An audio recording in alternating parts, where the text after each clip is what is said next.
Hello मेरे प्यारे साथियों, कैसे हैं आप सभी का स्वागत है आपके यूट्यूब चैनल सक्सेस टारगेट में। आज देख रहे हैं प्रैक्टिस सेट 24। ठीक है, उम्मीद है आपको प्रैक्टिस सेट बहुत ही अच्छा लगेगा। ठीक है, और मॉर्निंग में आपके साइंस के प्रैक्टिस सेट अपलोड किए जाते हैं प्रतिदिन। ठीक है, तो सबसे पहले आप चैनल पर न्यू हैं तो वीडियो को लाइक करें, सब्सक्राइब करें एंड बेल आइकन पर क्लिक करें ऑल पर, जिससे आपको नोटिफिकेशन अप टू डेट मिलता रहे। ठीक है, तो चलते हैं क्वेश्चन नंबर फर्स्ट पे बिना देरी के। ठीक है, तो क्वेश्चन नंबर फर्स्ट है आपका कि निम्नलिखित में से कौन सुमेलित नहीं है। निम्नलिखित में से कौन सुमेलित नहीं है? ये भौगोलिक नाम है, ये भौगोलिक नाम और उपनाम शहर के। ठीक है, 5 नदियों की भूमि किसको कहा जाता है? पानीपत को। ठीक है, देखते हैं पहले। ईश्वर का निवास स्थान प्रयाग को, अंतरिक्ष का शहर बंगलुरु, 7 टापुओं का नगर मुंबई। यानी इनमें से कौन सा गलत है? आंसर दीजिए। तो आपका राइट आंसर हो जाएगा ऑप्शन नंबर ए, यानी पानीपत नहीं होगा। इसे बोलते हैं बुनकरों का शहर। क्या बोलते हैं? बुनकरों का शहर। 5 नदियों की भूमि हो जाएगा आपका पंजाब। क्या हो जाएगा आपका? पंजाब हो जाएगा। 5 नदियों की भूमि किसे कहते हैं? पंजाब को कहते हैं, लेकिन पानीपत को बुनकरों का शहर कहते हैं। पानीपत को क्या बोलते हैं? बुनकरों का शहर कहते हैं। नेक्स्ट चलते हैं हम आगे कि ज्ञान का भंडार अथाह होता है, तो इसमें शुद्ध वर्तनी आपको छांटनी है। तो ज्ञान का शुद्ध वर्तनी क्या हो जाएगा? बताइए, आंसर दीजिए। ज्ञान की शुद्ध वर्तनी हो जाएगा आपका ऑप्शन नंबर बी। क्या हो जाएगा? ऑप्शन नंबर बी आपका राइट हो जाएगा, यानी ज्ञान इस तरीके से लिखते हैं। ठीक है ना। नेक्स्ट है आपका निम्नलिखित में से कौन सुमेलित नहीं है? तो निम्नलिखित में से कौन सुमेलित नहीं है? शहर दे रखे हैं और नदी किनारे बसे। ठीक है, शहर दे रखे हैं, नदी किनारे बसे। ठीक है, बद्रीनाथ, अलकनंदा, सूरत, गोदावरी, हैदराबाद, मूसी नदी, अहमदाबाद, साबरमती नदी। तो आंसर दीजिए कौन सा राइट हो जाएगा? तो आपका राइट हो जाएगा ऑप्शन नंबर बी। ठीक है, ऑप्शन नंबर बी आपका राइट हो जाएगा, क्योंकि सूरत जो है वो आपका ताप्ती नदी के पास बसा हुआ है। कहाँ? ताप्ती नदी के पास बसा हुआ है। और गोदावरी के पास कौन सा? नासिक बसा हुआ है। कौन सा? गोदावरी के पास आपका नासिक शहर बसा हुआ है। ठीक है, और सूरत जो है वो ताप्ती नदी के पास। ठीक है, हैदराबाद मूसी नदी के पास। ठीक है, अहमदाबाद साबरमती नदी के पास। नेक्स्ट चलते हैं हम कि वर्ल्ड मैन ऑफ इंडिया के नाम से किसे जाना जाता है? तो वर्ल्ड मैन ऑफ इंडिया के नाम से किसे जाना जाता है? तो आपका बताइए, आंसर दीजिए जल्दी जल्दी। तो आपका राइट आंसर हो जाएगा सलीम अली को। ये क्वेश्चन करवा रखा है। ठीक है, जिसने आंसर नहीं दिया देखो, तो वर्ल्ड मैन ऑफ इंडिया के नाम से सलीम अली को जाना जाता है। और टेसी थॉमस को किस नाम से जाना जाता है? मिसाइल वुमेन के नाम से जाना जाता है टेसी थॉमस को। ठीक है, तूतीय हिंद या तोताए हिंद नाम से अमीर खुसरो को जाना जाता है। ठीक है, तूतीय हिंद या तोताए हिंद नाम से अमीर खुसरो को जाना जाता है। संगीत के बहुत ही प्रिय थे ये। ठीक है, और टेसी थॉमस को मिसाइल वुमेन और मिसाइल मैन के नाम से किसे जाना जाता है? एपीजे अब्दुल कलाम को। ठीक है, चलते हैं। और वर्ल्ड मैन के नाम से सलीम अली को। नेक्स्ट चलते हैं हम कि निम्नलिखित में से कौन सुमेलित नहीं है? तो निम्नलिखित में से कौन सुमेलित नहीं है? जल्दी से आंसर दीजिए। तो ये झील दे रखे हैं और राज्य दे रखे हैं। झील 7 ताल झील उत्तराखंड में। ठीक है, जिसमें ज़्यादातर मैंने देखा है ताल ताल वाला साउंड आता है ना, वो उत्तराखंड में होती है। 7 ताल झील उत्तराखंड में, लोकटक झील मणिपुर में, और ठीक है सांबर झील आपका उड़ीसा में, हुसैन सागर झील आंध्र प्रदेश में। तो आपका राइट आंसर हो जाएगा ऑप्शन नंबर आपका ये सी गलत हो जाएगा, क्योंकि जो सांबर झील है वो आपकी कहाँ पड़ती है? राजस्थान में पड़ती है। कहाँ? राजस्थान में पड़ती है आपकी सांबर झील। कहाँ? राजस्थान में पड़ती है। और जो उड़ीसा में कौन सी झील पड़ती है? आपकी चिल्का झील। कौन सी? चिल्का झील। सब खारे पानी के सबसे बड़ी झील है चिल्का झील, जो कि उड़ीसा में पड़ती है। और सांबर झील राजस्थान में, हुसैन सागर झील आंध्र प्रदेश में, साताल झील उत्तराखंड में, लोकटक झील मणिपुर में। नेक्स्ट चलते हैं हम कि निम्नलिखित में से सुमेलित नहीं है। तो निम्नलिखित में से सुमेलित नहीं है, ये राज्य दे रखे हैं, ये दर्रे दे रखे हैं। ठीक है, तो जम्मू कश्मीर में काराकोरम दर्रा, सिक्किम में सिटकला दर्रा। आंसर दीजिए जल्दी जल्दी। अरुणाचल प्रदेश दिफू दर्रा, उत्तराखंड में लेपू लेक दर्रा। तो आपका राइट आंसर हो जाएगा, बताइए आपका राइट आंसर हो जाएगा ऑप्शन नंबर बी, यानी सिटकला दर्रा। ये कहाँ पड़ता है? ये सिक्किम में नहीं, ये जो सिटकला दर्रा है ये आपका हिमाचल प्रदेश में पड़ता है। हिमाचल प्रदेश में पड़ता है। ठीक है, कहाँ? हिमाचल प्रदेश में। और सिक्किम में कौन सा पड़ता है? नाथुला दर्रा। कौन सा? नाथुला दर्रा पड़ता है। कौन सा? नाथुला दर्रा पड़ता है। ठीक है, नाथुला दर्रा पड़ता है। ठीक है, नाथुला दर्रा। ठीक है, सिक्किम में नाथुला दर्रा पड़ता है। और शिप्कला दर्रा ये हिमाचल प्रदेश और तिब्बत को जोड़ता है। ये वही शिप्कला दर्रा है जो हिमाचल और तिब्बत को जोड़ता है। जम्मू कश्मीर में काराकोरम दर्रा, अरुणाचल प्रदेश में दीपू दर्रा, उत्तराखंड में लेपू लेक। चलते हैं नेक्स्ट पे। थोड़ा समय ज़्यादा लग जाता है क्योंकि इतना समझाएं तो लगेगा ही। राकेश का सही संधि विच्छेद क्या है? तो राकेश का सही संधि विच्छेद क्या हो जाएगा आपका? राइट क्या हो जाएगा? आंसर दीजिए जल्दी जल्दी। राकेश का सही संधि विच्छेद क्या हो जाएगा? तो आपका राइट आंसर हो जाएगा ऑप्शन नंबर डी, यानी राका प्लस ईश। राका प्लस ईश आपका राइट हो जाएगा। राकेश का सही संधि विच्छेद। बताइए राकेश कौन सी संधि है? राकेश कौन सी संधि है? तो आंसर दीजिए राकेश कौन सी संधि है। ठीक है, नेक्स्ट आपका निम्नलिखित में से कौन सुमेलित नहीं है? तो निम्नलिखित में से कौन सुमेलित नहीं है? ये देश और ये राजधानियाँ। श्रीलंका की राजधानी जयवर्धनेपुरे कोट्टे, बहरीन की मनामा, लेबनान की बैरूत, थाईलैंड की कुआलालंपुर, यानी यही आपका राइट नहीं है, ऑप्शन नंबर डी आपका राइट हो जाएगा, क्योंकि थाईलैंड की जो कैपिटल है वो क्या हो जाएगी, बैंकॉक हो जाएगी। क्या हो जाएगी, बैंकॉक हो जाएगी, बैंकॉक हो जाएगी थाईलैंड की राजधानी। और कुआलालंपुर किसकी हो जाएगी, मलेशिया की हो जाएगी। किसकी, मलेशिया की हो जाएगी। ठीक है, किसकी हो जाएगी, मलेशिया की राजधानी हो जाएगी कुआलालंपुर। ठीक है, राइटिंग इसलिए अच्छी नहीं आ रही, जल्दी जल्दी करवाना है। ठीक है, थाईलैंड की राजधानी बैंकॉक, कुआलालंपुर किसकी राजधानी हो जाएगी, मलेशिया की। ठीक है, और लेबनान की बैरूत, बहरीन की मनामा, श्रीलंका की जयवर्धनेपुर एक कोट्टे। नेक्स्ट है आपका कि निम्नलिखित में से सुमेलित नहीं है, तो निम्नलिखित में से सुमेलित नहीं है, आंसर दीजिए। ये लोकप्रिय उपनाम दे रखे हैं, ये प्रमुख व्यक्ति दे रखे हैं, तो उन्हें किस उपनाम से जाना जाता है, वेरी इंपॉर्टेंट है ये क्वेश्चन, बहुत अधिक मात्रा में पूछे जाते हैं। ठीक है, तो देशबंधु के नाम से सरदार वल्लभ भाई पटेल, ठीक है, लोकनायक के नाम से जयप्रकाश नारायण, गुरुदेव के नाम से रविन्द्रनाथ टैगोर, और देश रत्न के नाम से डॉक्टर राजेंद्र प्रसाद को। तो आपका राइट आंसर हो जाएगा ऑप्शन नंबर आपका ए राइट हो जाएगा, क्योंकि देशबंधु के नाम से किसे जाना जाता है, सी आर दास को, सी आर दास को जाना जाता है, सी आर दास को जाना जाता है, यानी चित्तरंजन दास को जाना जाता है देशबंधु के नाम से। और सरदार वल्लभ भाई पटेल को लौह पुरुष के नाम से जाना जाता है। किस नाम से, लौह पुरुष के नाम से सरदार वल्लभ भाई पटेल को जाना जाता है। और सी आर दास यानी चित्तरंजन दास को देशबंधु के नाम से, और लोकनायक के नाम से जयप्रकाश नारायण को, गुरुदेव रविन्द्रनाथ टैगोर, देश रत्न डॉक्टर राजेंद्र प्रसाद। नेक्स्ट चलते हैं हम कि निम्नलिखित में से कौन सुमेलित नहीं है, आंसर दीजिए कि निम्नलिखित में से कौन सुमेलित नहीं है। विश्व गौरव दिवस 20 मार्च, विश्व हीमोफीलिया दिवस 17 अप्रैल, या विश्व प्रवासी दिवस 8 मई, या विश्व युवा दिवस 12 जनवरी। तो आपका राइट आंसर हो जाएगा ऑप्शन नंबर आपका राइट हो जाएगा ऑप्शन नंबर डी। कौन सा आपका, ऑप्शन नंबर डी राइट हो जाएगा, क्योंकि विश्व युवा दिवस आपका 12 अगस्त को मनाया जाता है, 12 अगस्त को मनाया जाता है। कब 12 अगस्त को मनाया जाता है, कब 12 अगस्त को मनाया जाता है। लेकिन 12 जनवरी को युवा दिवस यानी राष्ट्रीय युवा दिवस आपका 12 जनवरी को राष्ट्रीय युवा दिवस मनाया जाता है आपका 12 जनवरी को। ठीक है, राष्ट्रीय युवा दिवस 12 जनवरी को, और लेकिन पूछा जाए विश्व युवा दिवस 12 अगस्त को मनाया जाता है। 8 मई को विश्व प्रवासी पक्षी दिवस, लेकिन भारतीय प्रवासी दिवस पूछ ले जाए तो 9 जनवरी को मनाया जाता है, जब गांधी जी दक्षिण अफ्रीका से आए थे। ठीक है, नेक्स्ट चलते हम आगे कि किस संविधान संशोधन के अंतर्गत हाईकोर्ट के जजों की उम्र 60 से बढ़ाकर 62 वर्ष कर दी गई थी। तो आंसर दीजिए, जल्दी जल्दी आंसर दीजिए, इतना समय नहीं है। तो आपका राइट आंसर हो जाएगा ऑप्शन नंबर ए। ठीक है, 15वां संविधान संशोधन 1963 में, ठीक है, जो हाईकोर्ट के जज थे उनकी उम्र 60 से बढ़ाकर 62 कर दी गई थी। ठीक है, आपका राइट हो जाएगा ऑप्शन नंबर ए। नेक्स्ट है आपका कि निम्नलिखित में से सुमेलित नहीं है। ठीक है, निम्नलिखित में सुमेलित नहीं है। दिलवाड़ा जैन मंदिर सिरोही राजस्थान, खजुराहो मंदिर एमपी, ठीक है, मध्य प्रदेश, नटराज मंदिर तमिलनाडु, और मामा भांजा मंदिर जो बरसू यानी छत्तीसगढ़। तो बताइए इसका राइट आंसर क्या होगा, यानी इसका राइट आंसर होगा ऑल करेक्ट हैं आपके। क्या है, ऑल करेक्ट हैं आपके, क्या है, ऑल करेक्ट। दिलवाड़ा जैन मंदिर सिरोही यानी राजस्थान में है, खजुराहो मंदिर मध्य प्रदेश में है, नटराज मंदिर तमिलनाडु में, और मामा भांजा मंदिर छत्तीसगढ़ में। कहाँ पे है, बरसूर, कभी कभी जगह भी पूछ लेता है। नेक्स्ट है आपका कि भुजंग का पर्यायवाची शब्द क्या होगा। तो भुजंग का पर्यायवाची शब्द क्या हो जाएगा, आंसर दीजिए। तो आपका राइट आंसर हो जाएगा ऑप्शन नंबर सी, यानी सर्प हो जाएगा भुजंग का पर्यायवाची शब्द। ठीक है, क्या हो जाएगा, सर्प। नेक्स्ट चलते हैं हम आगे क्वेश्चन पर कि महात्मा गांधी के नमक सत्याग्रह का नेतृत्व किसने किया था। पहले देखो कि नमक सत्याग्रह कब हुआ था, 1930 में। कब, 1930 में। ठीक है, 12 मार्च 1930। ठीक है, दांडी यात्रा। ठीक है, और जब महात्मा गांधी के नमक सत्याग्रह का नेतृत्व किसने किया था, ये आपका राइट आंसर हो जाएगा ऑप्शन नंबर ए, यानी सरोजिनी नायडू, जिसे भारत की कोकला के नाम से भी जाना जाता है। सरोजिनी नायडू, जिसे भारत की कोकला के नाम से भी जाना जाता है। वेरी इंपॉर्टेंट क्वेश्चन है। नेक्स्ट आपका कि निम्नलिखित में से कौन सुमेलित नहीं है। तो निम्नलिखित में से कौन सुमेलित नहीं है, आपके समाधि स्थल दे रखे हैं और ये आपके महापुरुष। ठीक है, तो शंकर दयाल शर्मा के जो समाधि स्थल है उसे जानते हैं कर्म भूमि के नाम से। किस नाम से, कर्म भूमि के नाम से जानते हैं। ठीक है, शंकर दयाल शर्मा की जो समाधि स्थल है उसे किस नाम से जानते हैं, कर्म भूमि। इंदिरा गांधी की जो समाधि स्थल है उसे वीर भूमि। मोरारजी देसाई की जो समाधि स्थल है अभय घाट, और जगजीवन राम के जो समाधि स्थल है उसे समता स्थल। तो आपका राइट आंसर हो जाएगा ऑप्शन नंबर बी, क्योंकि जो इंदिरा गांधी का जो समाधि स्थल है उसे जानते हैं शक्ति घाट के नाम से। किस नाम से, शक्ति घाट के नाम से जानते हैं इंदिरा गांधी के। ठीक है, नारी शक्ति से याद रखिए, इंदिरा गांधी नारी थी, नारी शक्ति जिंदाबाद। ठीक है, इस तरीके से याद रखिए।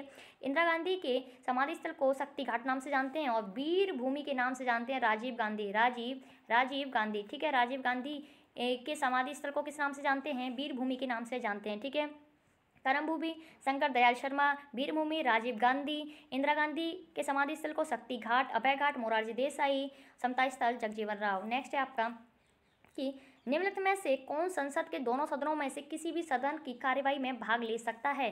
तो आंसर दीजिए। तो आपका राइट आंसर हो जाएगा महान्यायवादी। देश का सबसे बड़ा कानूनी अधिकारी होता है महान्यायवादी यानी अटॉर्नी जनरल। ठीक है, ये इसका जो पद है वो किस में दे रखा है? ये आपके 76 में, आर्टिकल 76 में दे रखा है। ठीक है, आर्टिकल 76 में। और इनकी नियुक्ति कौन करता है? राष्ट्रपति करता है। ठीक है, राष्ट्रपति इनकी नियुक्ति करता है और अटॉर्नी जनरल का जो पद है वो आर्टिकल 76 में उल्लिखित है। ठीक है, नेक्स्ट चलते हैं हम कि भारत के संविधान के किस अनुच्छेद के तहत भारत के राष्ट्रपति को अध्यादेश जारी करने की शक्ति प्राप्त होती है? तो आपका राइट आंसर हो जाएगा ऑप्शन नंबर ए यानी 123 यानी 123। ठीक है, 123। अगर यही राज्य का पूछ लिया जाता क्या हो जाता? 213 हो जाता। क्या हो जाता? 213 हो जाता। लेकिन यहाँ पूछा है राष्ट्रपति का। राष्ट्रपति किसके अकॉर्डिंग कर सकता है?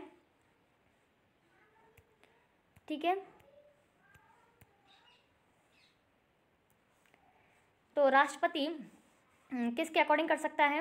अध्यादेश जारी करता है 123। ठीक है, लेकिन यही पूछ लिया जाए कि राज्यपाल तो 213 हो जाएगा। चलते हैं, थोड़ा गला खराब है।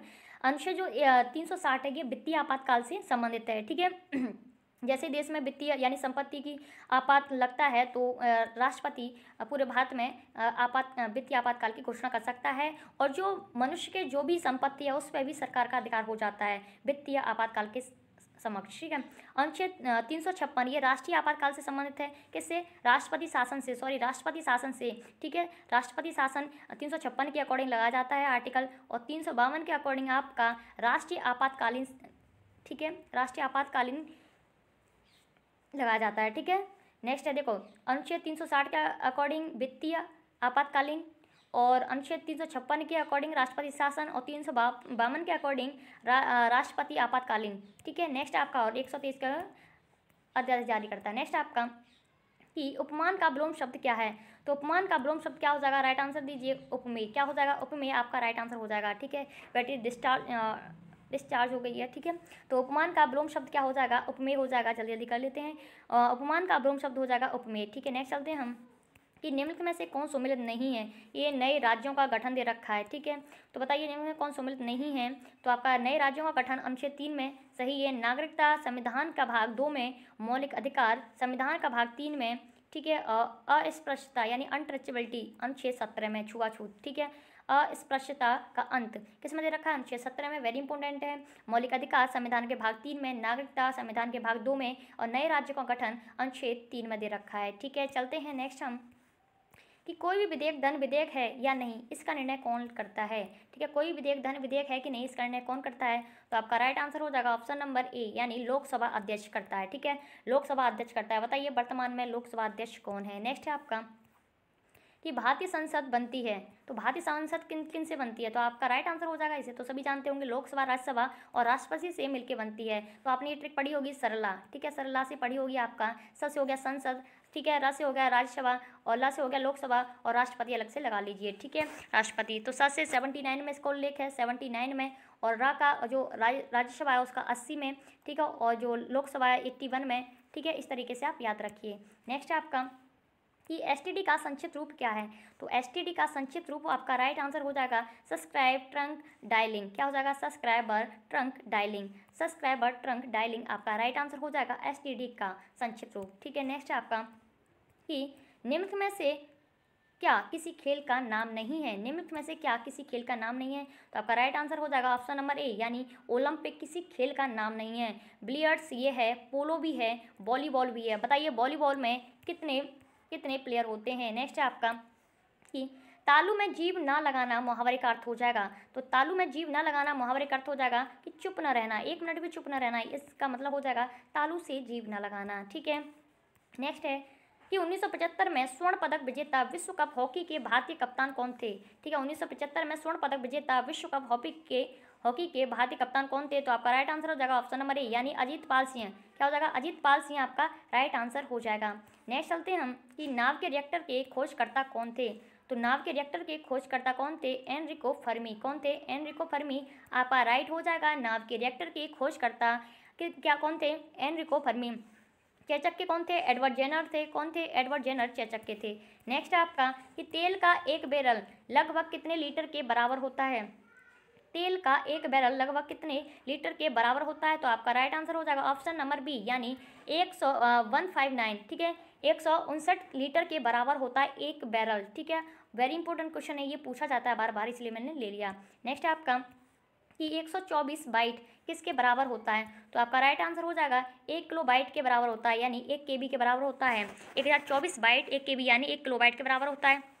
यहीं पूछ लिया जाता है 1024 केबी किसके बराबर होता है? तो ये 1 एमबी के बराबर होता है। यहीं पूछ लिया जाता है कि 1024 एमबी किसके बराबर होता है? आपके एमबी किसके बराबर होता है? तो 1 जीबी के बराबर होता है, गीगाबाइट के बराबर होता है, ठीक है, गीगाबाइट, ठीक है। ये मेगाबाइट हो जाएगा, ये किलोबाइट हो जाएगा, ठीक है।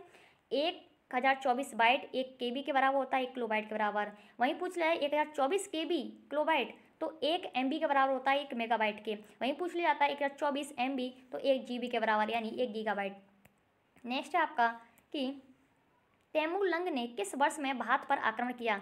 तो आपका राइट आंसर हो जाएगा 1398 ईस्वी में किया था। कब? 1398 में। तैमूर लंग ने किस वर्ष भारत पर आक्रमण किया? 1398 में। नेक्स्ट है आपका कि नहर निर्माण कराने वाला दिल्ली का प्रथम सुल्तान कौन था? वेरी इंपॉर्टेंट है, नहर निर्माण करवाने वाला दिल्ली का प्रथम सुल्तान कौन था? ठीक है, सुल्तान शासक थोड़ा डिफरेंट होता है, तो कौन थे? गयासुद्दीन तुगलक। क्या हो जाएगा आपका? गयासुद्दीन तुगलक आपका राइट आंसर हो जाएगा। नेक्स्ट चलते हैं हम कि बहमनी राजाओं की राजधानी कौन सी थी?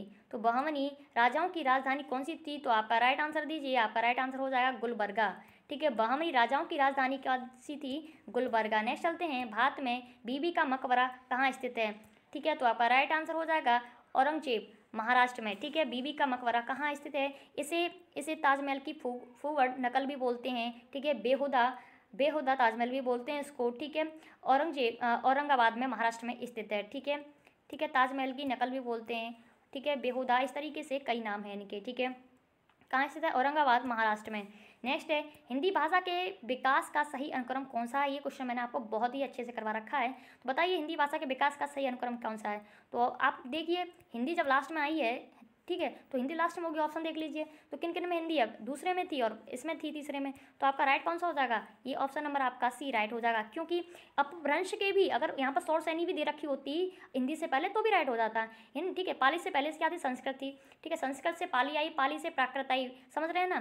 पाली जो प्राकृत का बिगड़ा हुआ रूप होता है, जैसे रामेश्वर, जैसे रामेश्वर लिखते हैं, रामेश्वर, ठीक है, ऐसे रामेश्वर हम क्या से लिखते हैं? रामेश्वर, ठीक है। लेकिन इसका जो बिगड़ा हुआ रूप है इसे बोलते हैं प्राकृत। क्या बोलते हैं? प्राकृत। रामेश्वर का बिगड़ा हुआ रूप क्या होता है? प्राकृत होता है। फिर आया अपभ्रंश, अपभ्रंश के सौर सैनी से हिंदी की उत्पत्ति हुई, ठीक है। नेक्स्ट चलते हैं हम कि विटामिन ए का रासायनिक नाम क्या है? तो विटामिन ए का रासायनिक नाम आपका राइट आंसर हो जाएगा, विटामिन ए का रासायनिक नाम हो जाएगा रेटिनोल। क्या हो जाएगा? रेटिनोल, विटामिन ए का रासायनिक नाम। साइनोकोबाल्मिन विटामिन B12 का हो जाएगा। कैल्सीफेरॉल विटामिन डी का। एस्कॉर्बिक एसिड आपका विटामिन सी का हो जाएगा। Ascorbic acid vitamin C, calciferol vitamin D, cyanocobalamin vitamin B12 और रेटिनोल विटामिन ए। नेक्स्ट है, किस पशु के अवशेष सिंधु घाटी सभ्यता से प्राप्त नहीं हुए हैं? तो आपका राइट आंसर दीजिए, इसका आंसर तो सभी दे देंगे, शेर है। क्या है? शेर है, ठीक है, शेर। नेक्स्ट है आपका कि ध्वनि का प्रभाव मानव के कान पर कितने समय तक रहता है? तो आंसर दीजिए, इसका आंसर भी सभी को लोगों को पता होगा, तो आपका राइट आंसर हो जाएगा ऑप्शन नंबर डी, यानी 1/10 सेकंड तक रहता है, ठीक है। ध्वनि का प्रभाव 1/10 सेकंड। बताइए आँख पर प्रतिबिंब कितने समय तक रहता है? आँख पर प्रतिबिंब कितने समय तक रहता है? नेक्स्ट है, दूरदृष्टि दोष से पीड़ित व्यक्ति को निकट की वस्तुएं दिखाई नहीं देती हैं, तो आपका राइट आंसर हो जाएगा ऑप्शन नंबर ए, ठीक है। बहुत से लोग समझते हैं कि दूरदृष्टि दोष है तो यानी दूर की नहीं दिखाई दे रही होंगी, तो ये बहुत से लोग गलत कर देते हैं इस कन्फ्यूजन में। तो आपका राइट आंसर हो जाएगा, दूरदृष्टि दोष है तो आपको दूर की तो अच्छी दिख रही है पर निकट की नहीं दिख रही होंगी, लेकिन अगर निकट दृष्टि दोष है तो आपको दूर की अच्छी दिख रही है लेकिन निकट की नहीं दिख रही है। तो आपका राइट आंसर हो जाएगा ऑप्शन नंबर ए, दूरदृष्टि दोष से पीड़ित व्यक्ति को निकट की वस्तुएं दिखाई नहीं देती हैं। नेक्स्ट है आपका कि निम्नलिखित में से कौन सुमेलित नहीं है? तो निम्नलिखित में से कौन सुमेलित नहीं है? तो आपका इमली टार्टरिक अम्ल, नींबू साइट्रिक अम्ल, दुर्गंध युक्त मक्खन, तो ब्यूटारिक अम्ल, किससे? ब्यूटायरिक अम्ल, ब्यूटारिक अम्ल जो मक्खन होता है ब्यूटारिक अम्ल होता है, नींबू साइट्रिक, इमली टार्टरिक और सिरका फॉर्मिक। ये आपका गलत हो जाएगा, यानी ऑप्शन नंबर डी आपका राइट हो जाएगा, ठीक है। क्योंकि सिरका में कौन सा एसिटिक अम्ल पाया जाता है? कौन सा एसिटिक अम्ल? और जो फार्मिक अम्ल है आपका ये लाल चींटियों में पाया जाता है, चींटी वगैरह होती है उनमें फार्मिक अम्ल। ठीक है। नेक्स्ट है भगवान महावीर के प्रथम शिष्य कौन थे? तो आपका राइट आंसर हो जाएगा जमाली। मुझे लगता है क्वेश्चन जाता हुआ है, ठीक है। भगवान महावीर के प्रथम शिष्य कौन थे? जमाली थे। नेक्स्ट है आपका कि श्रीमद् भागवत की रचना किसने की थी? तो आपका राइट आंसर हो जाएगा श्रीमद् भागवत की रचना आपके वेद व्यास ने की थी। किसने की थी? वेद व्यास ने की थी, ठीक है। और मालविकन्मित्रम आपके कालिदास ने की थी, और रामचरितमानस तुलसीदास ने की थी। वाल्मीकि ने कौन सी की थी? आपकी रामायण की थी। रामायण की वाल्मीकि ने की थी, तुलसीदास ने रामचरितमानस की थी, और वेद व्यास ने श्रीमद् भागवत की थी, ठीक है। नेक्स्ट है कि व्यास सम्मान किस क्षेत्र से, यही क्वेश्चन लास्ट है, व्यास सम्मान किस क्षेत्र से उत्कृष्टता के लिए दिया जाता है? तो आपका राइट आंसर हो जाएगा साहित्य के लिए। कुछ लिया जाता है कि व्यास सम्मान की स्टार्टिंग कब हुई थी? तो 1991 में हुई थी, और सबसे पहला दिया गया था रामविलास शर्मा को। रामविलास शर्मा को दिया गया था। चलो मैं लिख नहीं रही हूँ। व्यास सम्मान की जो स्टार्टिंग है वो 1991 की गई थी। पूछ लिया जाता है कभी कभी कि पहला व्यास सम्मान सबसे पहले किसको दिया गया था? तो किसको? रामविलास शर्मा को दिया गया था। वो भी भारत के प्राचीन भाषा परिवार हिंदी के लिए दिया गया था, ठीक है। भारत की प्राचीन भाषा परिवार हिंदी के लिए दिया गया था। और 2020 का किसको दिया गया था? आपका 2020 का दिया गया था शरद पगारे को दिया गया था। पाटलिपुत्र की स्मृति के लिए, रचना के लिए आपको दिया गया था। पाटलिपुत्र की उपन्यास के लिए दिया गया था शरद पगारे को। और 30वां व्यास सम्मान था। 29वां व्यास सम्मान आपका नाचरा शर्मा को दिया गया था कागज की नाव के लिए। 2018 का 28वां व्यास सम्मान आपका लीला जगुड़ी को दिया गया था, लीलाधर जगुड़ी को दिया गया था, ठीक है। जितने लोग उतने प्रेम के लिए, ठीक है। तो बहुत ही प्यारा क्वेश्चन है, ठीक है, याद करिए, रखिए, ठीक है। तो आज थोड़ा समय ज़्यादा हो गया, कोई बात नहीं, ठीक है। तो मिलते हैं नेक्स्ट वीडियो में। Thank you, wish you all the best.